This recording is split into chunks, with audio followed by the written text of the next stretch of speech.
Yan guys, magandang araw. So, may re-repair tayo ngayon ng isang speaker na 12 inches. Muna natin tong isa. Re-repair natin. Ayan, 12 inches na speaker. Malaki. Ayan na siya, Crown. PA 1250. 1250 500 watts max. 8 ohms. So, yun o. Malaki. Ang kanito instrumental ay Crown. Ang naging problema niya, itong side bumuka. Ayan, yan o. Kikita niyo yung side ng magnet. Bumuka yung sa may basket niya. Umuhuni. Kapag, ayun o. Ayan. Umuhuni, humihiwalay na tong basket niya doon sa may magnet. So, ngayon, ayaw na rin umandar, sabi nung may-ari, kaya papaayos sa atin. So, tignan natin kung hindi pa sunog yung rewind nito. Pero wala naman siyang sayad, oh. So, yun guys, babaklasin natin ng buo. Tignan natin kung kaya pang i-repair. Ang pagbaklas nga pala nito, siguro pwede dito na lang sa loob para hindi na tayo magbabaklas sa gilid. Dito. Itong loob na to, yan o. Yan. Paklasin natin yung paikot loob. Tapos, spider. Para matatanggal natin ang buo. Mahugot natin ang buo. So, pagka okay yung rewind, tatanggalin na rin natin itong gitna. Tignan natin, baka putol lang yung rewind niya. So, check natin. So, ayun guys, ang pagbaklas niyan ganito. Kaya yung kutsilyo. Yung kutsilyo, mas maganda kung babaloktotin nyo yung dulo. Medyo baloktot. Tapos, isiwang nyo sa gilid dyan pag ganyan. Yan. Ganyan lang. Kailangan yung kutsilyo matalim. Ayan o. Yan. Ayan. Kahit ito. Ito, yung gitna, pwede nyo tirahin sa gilid, pwede sa loob. Yung iba sa loob, tinitira to eh. Kung saan kayo mapapadali?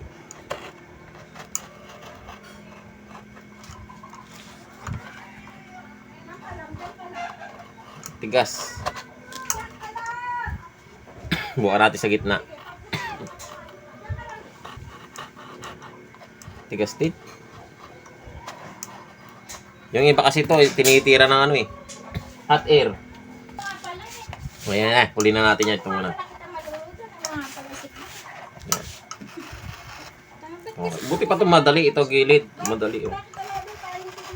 Hindi ko alam. Diba? Madali. Mag-chat kasi pag mag-chat ka sa kanya.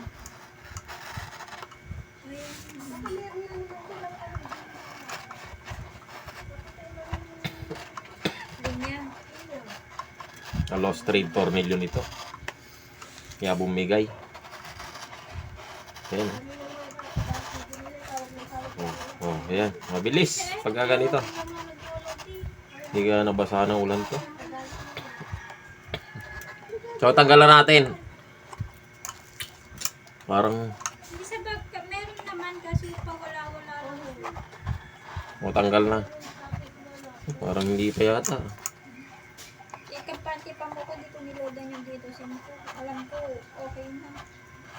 Saan ko niload yung dito simpo? Kahit walang wifi, okay lang.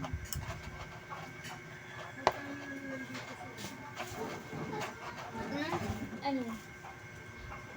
Ito yun. Medyo mahigpit. Hindi pa pala natanggal. Oh. Matalik. Maano pa? Wala pa lang exercise.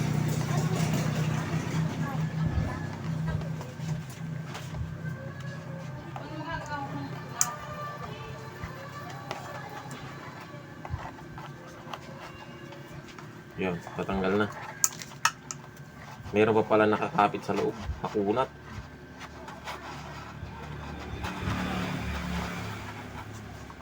Original na to. Magandang klase. Bumigay.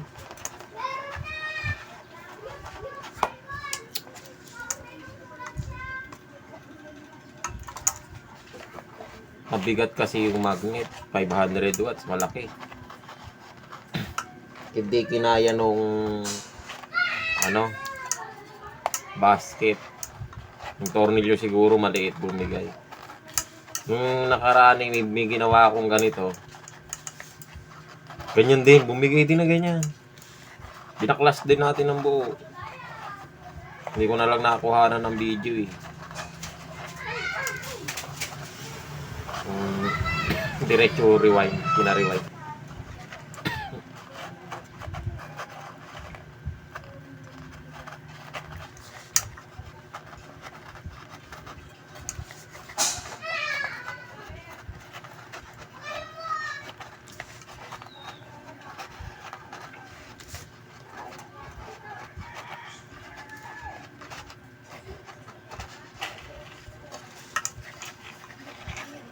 Yon, tanggal na. So, ang pinakamahirap dito is spider. Huhugutin natin buo. Kailangan dyan, pag sa spider na titirahin natin, itong ilalim, lagyan natin ng thinner. So, subukan natin pusitan ng thinner. Meron tayo thinner. Nilagay ko lang sa pabango. Lagayan ng pabango. Kailangan to para lumambot. Sana mabaklas. Matigas to eh. Ito yung pinaka-ayaw natin na pinabaklas. Matigas. Bababad muna natin siya ng ano.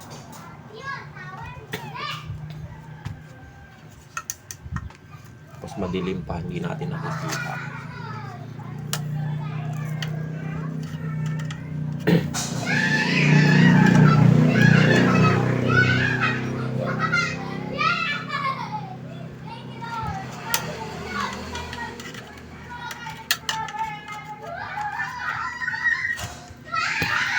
So dito magtatagal tayo. So para hindi maba video natin, ikakat ko muna no. So para hindi mahaba.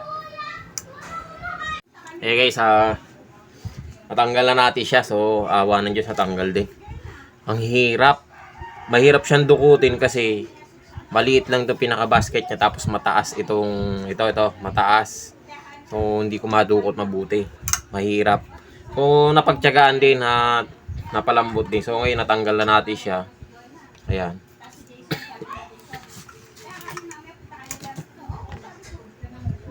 So okay, mukhang okay naman tong rewind.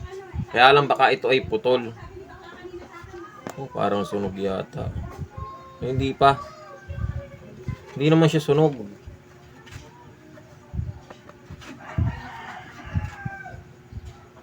Kaya lang ayaw niya sa tester eh. O yun o, testerin natin. Ayan. Wala siyang palo sa tester, naka times 1 tayo, no. Papalo yan pagka pinagdikit natin. Pero kapag dinikit natin dito, ayaw pumalo. Dapat meron yan, kahit 8 ohms lang. So wala o, wala. So pumapalo, ay, ito na naman yung tester natin. Sira. So ayan. Okay na. So wala. Ayaw. Wala o. Pumapalo. Wala. So sira. Pero bago natin i-check ito muna tayo kasi sinasabi ko sa inyo. Ay, Rimachi. Naka-Rimachi, hindi tornilyo ang ginamit. Kaya lang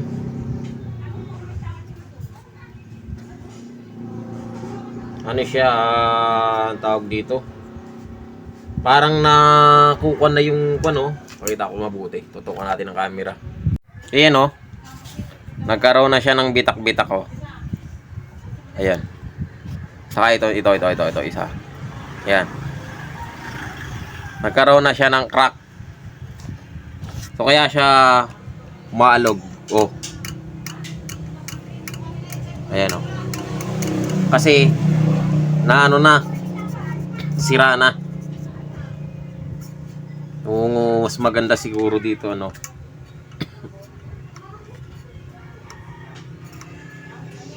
tornilyo. Pero bago sana to tornilyohan, lalagyan ng pandikit, mas maganda. Tapos dito na. Malapit malapit kasi dito sa gilid eh. Ang rematse dapat medyo malayo ng konti.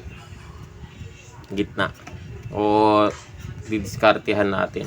4. Tornilyo na lang siguro ang gagawin dito. Kakabit. Bubutasan.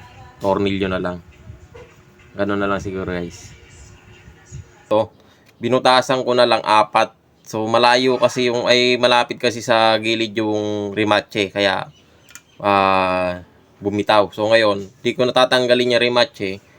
Didikit tayo sa ilalim. Bubuhusan natin ng pandikit. Tapos, 4 tornilyo. Binutasan ko na siya. Tapos, ginamitan ko siya ng ano, trade. Yung pan-trade. So, meron tayo niyan. Ayan o. Ayan. So, ginamitan ko na siya. Nahirapan lang tayo yung mga pinagbarinahan natin na maliit-liit. Ayun, meron pa mga dumyo. Lilinisin ko pa yan. Mamaya.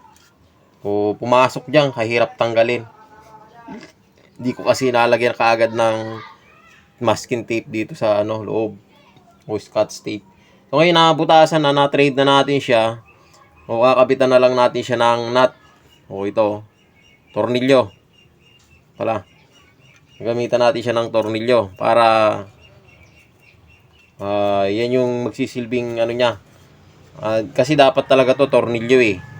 Ginamit rimatche. Pwede rin namin sana yung rimatche kung medyo malayo-layo. Kasi ayun, bumitak na yung gilid. Mabigat yung magnet, hindi kaya. So hindi na tatanggal yung rimatche niya para pinakasuporta yan. O yan o. Tornilyo natin, ititrade natin. O yan. Lalagyan natin ng washer sa ilalim para kasi medyo mahaba yung tornilyo. Pero hindi ko na puputulin yung tornilyo niya. Kuha na lang. Washer na lang. Lalagyan natin ng washer. 4. Saka natin siya ititrade ang gusto. Higpitan. So yan. Ganyan lang siya. So yan guys. Siguro hindi ko na maipakita sa inyo paglilinis nito. Medyo matagal eh. Mahirap tanggalin. Tapos pakita ko lang sa inyo mamaya pag ikakasa na natin siya ng buo.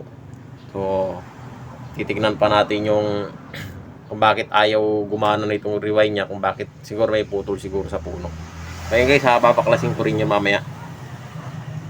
So yun guys, naikabit na natin yung ano niya. Ang problema pala nito, kaya ayaw niya tumunog. Itong mismong wire niya dito, ayan kinutkot ko na oh. Hindi pala siya nakahinang sa may puno. Dito, kala ko sa may loob na putol. Dito lang pala sa may puno niya ay pagkakahinang. Natanggal. So, ngayon, hininang ko siya uli. Saka lalagyan na lang natin siya ng epoxy.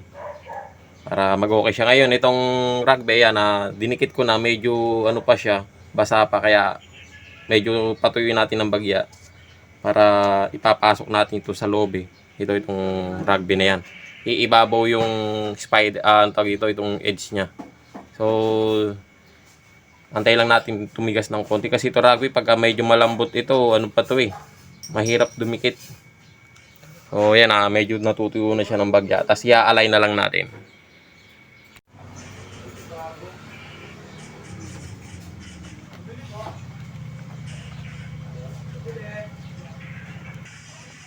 So, ayusin lang natin. Medyo mahirap ilalimin tong ano. Dahil ayun, mahirap siya. Hindi siya agad ilalim.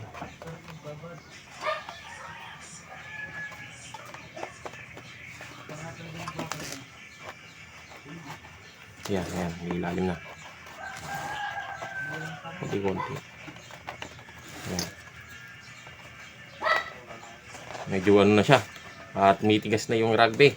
At madikit na, no? Papakat na agad to. Baka hindi tumama yung align niya, kaya kailangan medyo bilisan natin ng konti.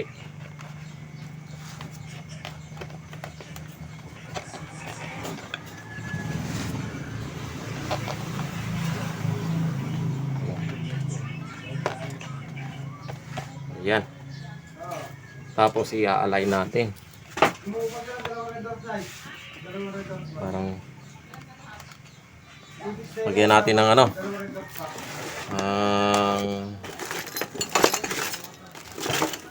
Spacer. Kahit mga magkabilang gilid lang.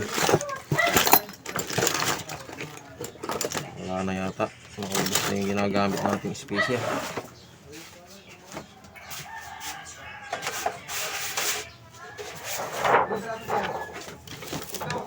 Wala lang naman to kung ginagamit ng spacer dyan.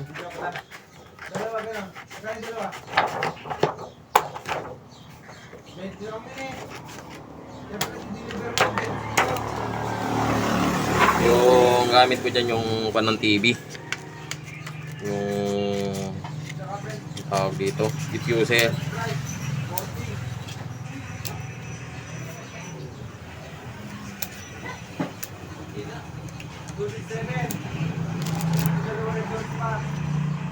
Lalagyan natin yan dito.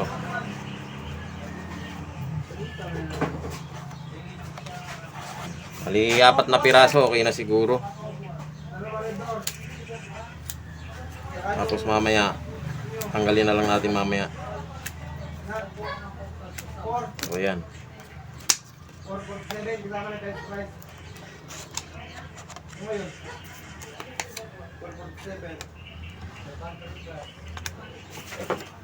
Ayaw na yata kumasya. Dumikit na yata. O yun, saktong-sakto lang. Okay, pwede na natin idikit yan. O, dumikit na nga, oh. Hindi pa man dinidikit, talaga pumakat siya ng kusa. Kasi ano siya eh. Pati itong ilalim. Spider. Yung kasing ano niya, tawag dito itong rugby. Kung aantayin natin titigas niya ng konti, ipatitigasin natin. Madaling dumikit. Pero pag imabasa pa, gagalaw-galaw yan eh. O yan o, dumikit na. Sana walang sabit to. Pero wala naman tayo ibang ginalaw doon sa kuwan eh. Sa gitna. Ayan.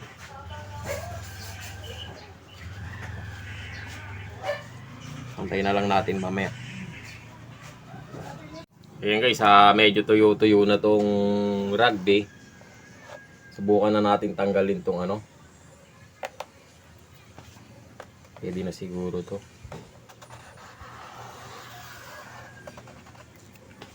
Tanggalin na natin tong spacer nya.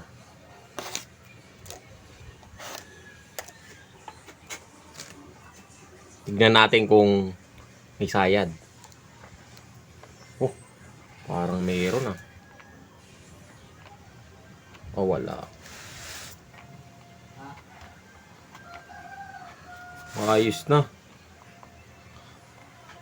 Matigas lang kasi ano siya eh. Ayaw maglaro ng mabuti dahil instrumental. Hindi siya yung madidiin mo talaga ng gusto. Kasi pag ito woofer, ito kasi matigas kasi itong dahon sa yung spider nya. So ayan, testerin natin. Tutunog naman yan eh. Ayun o. At nadikitan ko na rin ng epoxy sa ibabaw. Yung sinasabi ko kanina. Ngayon kakabit na lang natin itong dust cap. Lalagyan na lang natin ito ng rugby, tapos didikit na lang natin dyan. So ito madali na lang. Siguro hindi ko na ipakita sa inyo dahil kakabit lang naman itong dust cap dito. At okay na. So ayan guys, hanggang dito na lang yung video natin at maraming salamat sa panonood.